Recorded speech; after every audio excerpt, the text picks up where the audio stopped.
Tracking, alerting, protecting. This is WKYT This Morning. A big show of support for a crash victim recovering after being hit by an SUV. Police in one county think 3 arrests in a counterfeit cash case may be connected to crimes in another Kentucky county.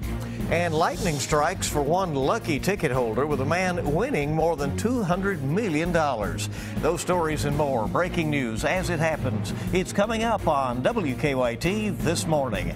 Good morning to you and welcome. It's good to have you with us Thursday as we go rolling toward the weekend. It's September 25th, rolling toward October at this point as well. I'm Bill Bryant. And I'm Rebecca Smith. Thanks for being here. For the first track on the weather, let's turn to meteorologist Micah Harris.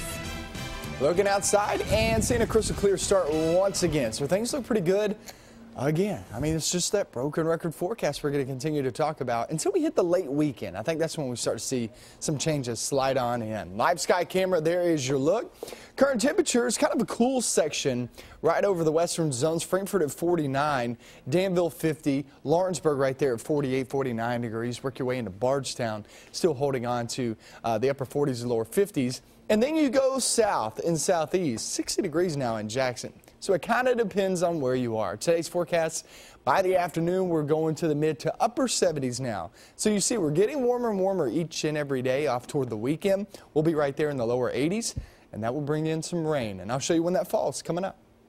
All right, we'll see you in a bit, and we thank you. They've never met him, but dozens of customers came out to a Lexington bar to help raise money for a man's recovery. Noel Espino suffered serious injuries in a hit-and-run crash outside the Beer Trap in Chevy Chase on Friday. He's a member of the Guam National Guard and was in town for training. WKYT's Jordan Valline shows us how people came out to support him last night. Hey, how are y'all doing? Can we get to Oktoberfest and what? Sure. You have your IDs, please. By mid-afternoon, people were already piling in. Here's a list of what we got on tap. Filling every seat. And for you? Standing at every table. You got it. All of this? There you go. Thank you very much. In the middle of the week. It'll be $10.75 altogether. This is a really great, Friday night, Saturday night kind of crowd. And for this to happen on a Wednesday at this hour, just shows a lot about what the community, what the neighborhood's all about. All of this to raise money for Guam National Guard soldier Noel Espino. Just having a freak accident happen to someone who doesn't deserve it, it's really kind of scary. Espino is still at UK recovering from critical injuries suffered after being hit by an SUV while standing outside the bar. To help Espino and his family with medical bills, the Beer Trap will be donating $1 from every pint poured at the bar on Wednesday. The reason they're all here is pretty terrible, but the way that the community rallies around that and the way everybody comes together and shows support, that feels pretty great. Lexington is such a giving town in general. I totally expected a big crowd. A small way to give back, the bar owners say, to a man who deserves every dollar poured. In Lexington, Jordan Valines, WKYT. Other local companies like West 6 Brewery and Athenian Grill have agreed to match the amount of money raised at the Beer Trap yesterday. This morning, we're tracking the search for robbers who held up a video game store. Lexington police say 3 masked men came into the GameStop on West New Circle last night. They had a gun and they told everyone to get on the ground. We're told they then took money from the register as well as a customer's wallet and a cell phone. Well, deputies arrested 3 people accused of trying to spend counterfeit money. The Pulaski County Sheriff's Office says James Vyers, Linda Alton, and Betty Stewart tried to pass a fake $100 bill at 2 stores before being caught. Deputies tell us the bill matches fake cash confiscated in Somerset and Danville recently. Over the weekend, police in Danville arrested 3 people from South Carolina. Investigators say Tracy Larrymore, Jamie Douglas, and Larry Gainey all tried to use bogus $100 bills at several stores. They also found a sheet of fake $100 bills in their car. There's no word this morning on how the suspects in these 2 cases, if they are connected. A couple in Harrodsburg recently opened up their storage unit only to find their stuff was missing, and they weren't the only ones involved with that, apparently. WKYT's Garrett Weimer talked to some of the victims and has this crime tracker report. It's more full now than it was. You still see where the boxes are all torn and open. But Jennifer Watkins says there's still a lot missing from her and her boyfriend's storage unit. Yeah, we had some Christmas presents already bought for the kids. They unwrapped them, checked out what they were. The Harrodsburg Herald reports police recovered some of the stolen property at a motel just a couple miles down the road.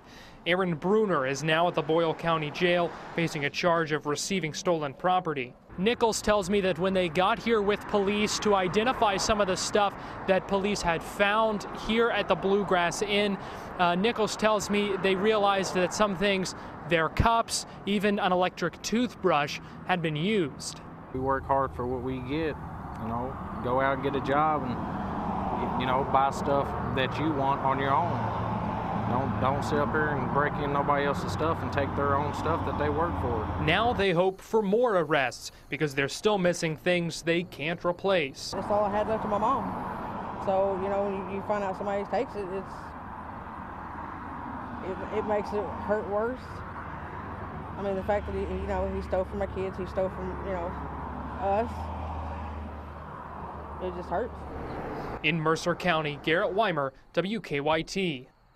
Watkins and Nichols say they know several of the units beside theirs were also broken into. Well, social media tips helped police make an arrest in a theft case. Bardstown police posted a video on their Facebook page. This one right here shows a woman in a dark shirt suspected in a theft case at a Save-A-Lot store. After posting this surveillance video, police say multiple responses led them to 39-year-old Terry Garrido. At the time of her arrest, police say she still had possession of a stolen cell phone. She was charged with theft by unlawful taking.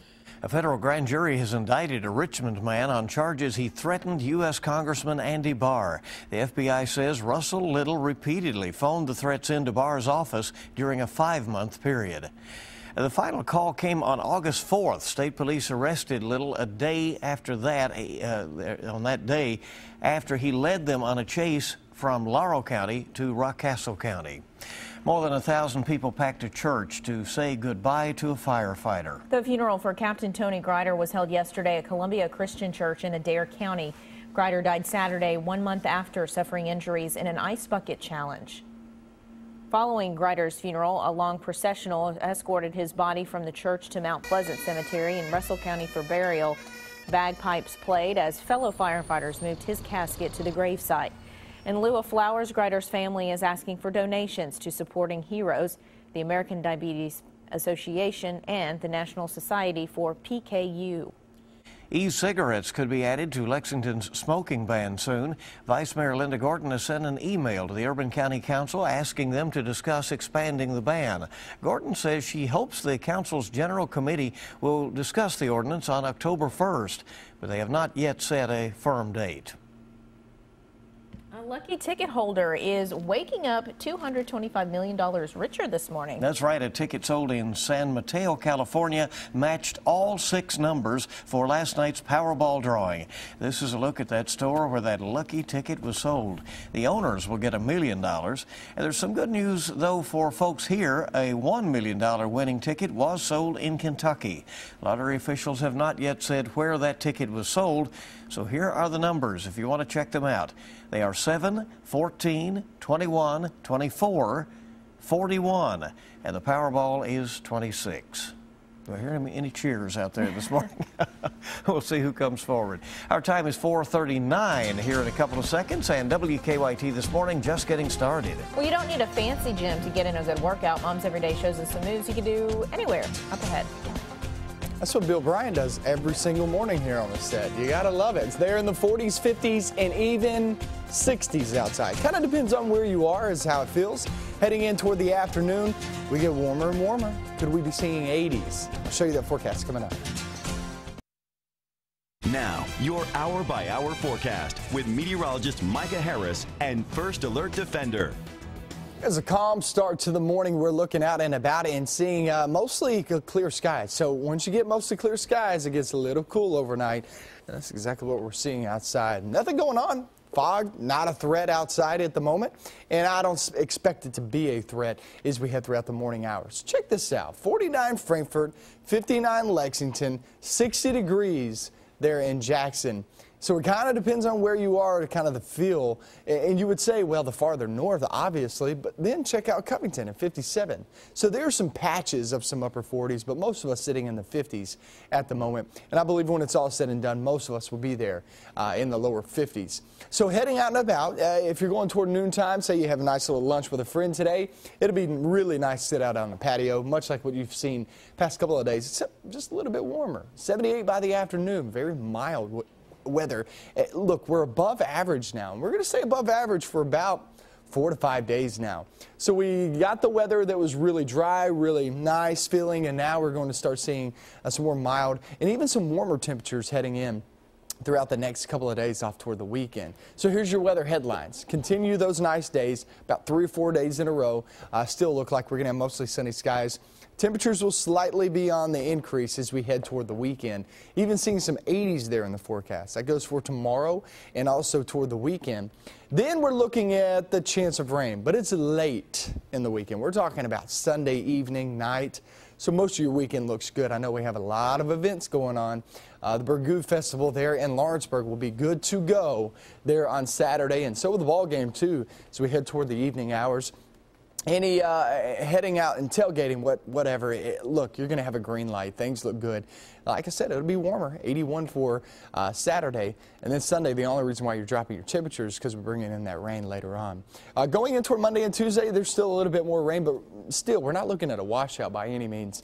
So all in all, it's still a good forecast. We got about 3 more days before we actually see that rain chance. And remember, Sunday, as of right now, it's going to be late, not so much during the daylight hours, more of your evening and nighttime. All right, looks good all in all. I like it. And we'll probably need that rain by then. Yes, we will.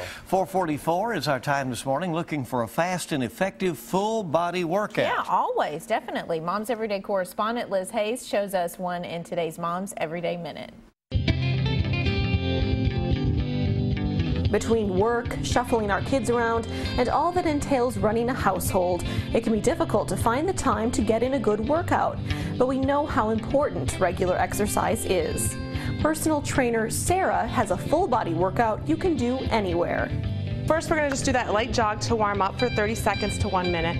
Then we will go into a burpee. So on those, we will come down to our hands, feet out, bring our feet back in, and jump up. For the squat, all we're going to do is do a nice squat position. Biggest thing here is to make sure that your knees aren't going past your toes. Next, we'll go into a push-up rotation. On this, you're going to push up and then rotate to your left. Go back into that push-up and rotate toward your right. In the lunge, we're going to bring our left foot back, dropping that back knee, making sure that the right knee is not going past the front toe. For the tricep dip, you'll come down to the floor. Your fingertips will be pointed towards your toes, and you will keep your elbows to the back of the room, bending up and down. Next is the hip press. Feet out in front. Again, all we're going to do is drop that butt almost touching the ground and then press it up into the air as high as you can. Up down planks, and this all you'll do is start on your hands, drop down to your elbow, left to right, back up to your hands, and repeat that motion. Lastly, we'll end with a mountain climber. Be on the floor, bringing your knees to your chest as fast as you can. So those are your 8 full body movements. Remember again after each circuit to take a 2 to 3 minute recovery. Time is precious, and this is a workout that you can do anywhere, anytime.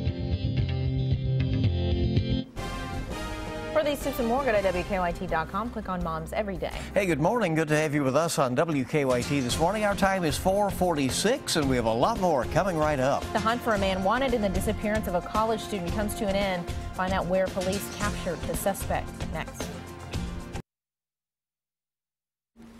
Good morning. Welcome back in. WKYT Morning News Time, 4:49. The man charged in the disappearance of a University of Virginia student is no longer on the run. Charlottesville police say 32-year-old Jesse Leroy Matthew Jr.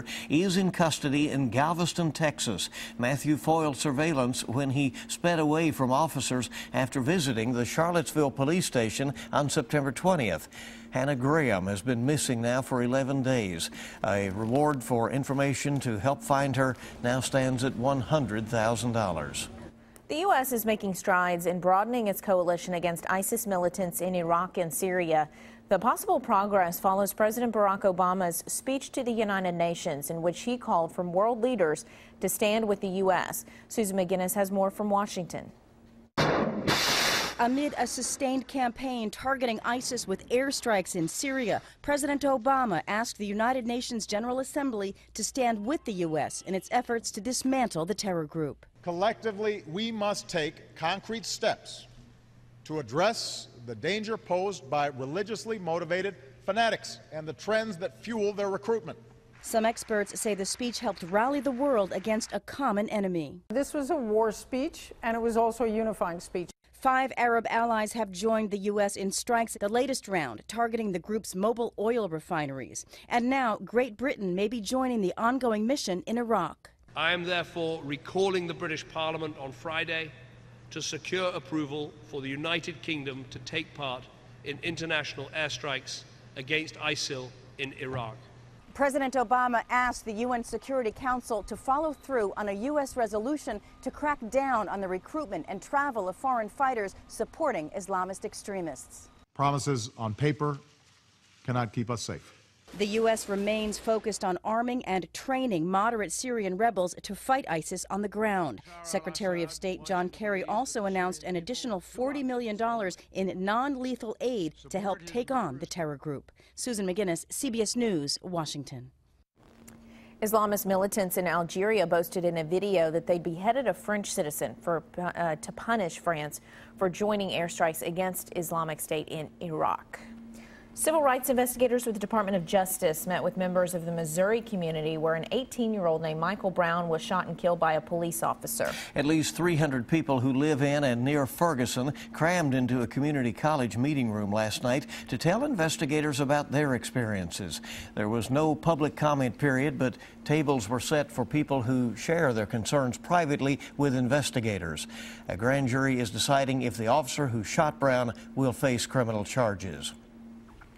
It's become a nationwide debate in the wake of protests out in Ferguson. Kentucky lawmakers heard arguments for and against giving military gear to local police departments. That happened yesterday. During the protests last month, police in Missouri used military gear to deal with violent crowds. Kentucky State Police say the equipment can help protect them and others, but an Eastern Kentucky University professor worries it'll be used when it is not necessary.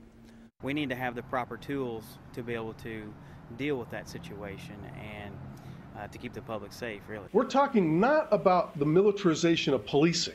We're talking about the misapplication of the military model. Another police chief told lawmakers that departments need to be held accountable, but should not be punished if other departments in some way misuse the gear. Controversy that is ongoing. Yeah. Time this morning, 4:53, and coming up, a look at some of the stories we're working on this morning. We'll also have another look at your forecast. Stay with us. Good morning. It's 4:56 now on WKYT This Morning. It's time to take a look at some of the stories we're working on this morning. Lexington police are busy right now. They're looking into several robberies. The first one happened at a Speedway gas station on the East New Circle just before midnight. A man with a gun took money from the clerk and ran down Meadow Lane. Hours later, a man who gave a ride to someone ended up being robbed by his passenger. That happened at the Citgo station on Meadow Lane. We're checking with police to see if those cases are in any way connected. Well, a man accused of firing shots at his neighbor's car earlier this month is back in jail this morning. This time, Lexington police say he tried to intimidate those same neighbors who filed charges against him. We pulled the court documents on his new arrest. We'll have more on those details just after 5 o'clock. Terrific start to another nice September day. Oh, it's feeling great. Micah, what do you say? Yeah, I think so. I mean, we're starting off the morning there with a crystal clear start. By the afternoon, still a lot of sunshine to be had. And it's not as cold this morning. It's cool in some spots. You got to work your way over toward the western zones. For some reason, that cool air just does not want to leave this area, and that's why we're sitting there 49 in Frankfort, Lawrenceburg, Harrodsburg, say Willisburg sitting there in the 40s too. But over toward the east and southeast, upper 50s to around 60 degrees. By the afternoon, like I said, we're getting warmer, closing in on that 80-degree reading, and we will see those for the weekend. I'll show you that extended forecast. And when the rain comes, coming up in just a few minutes. We got another 2 hours. WKYT News coming up in about 2 minutes.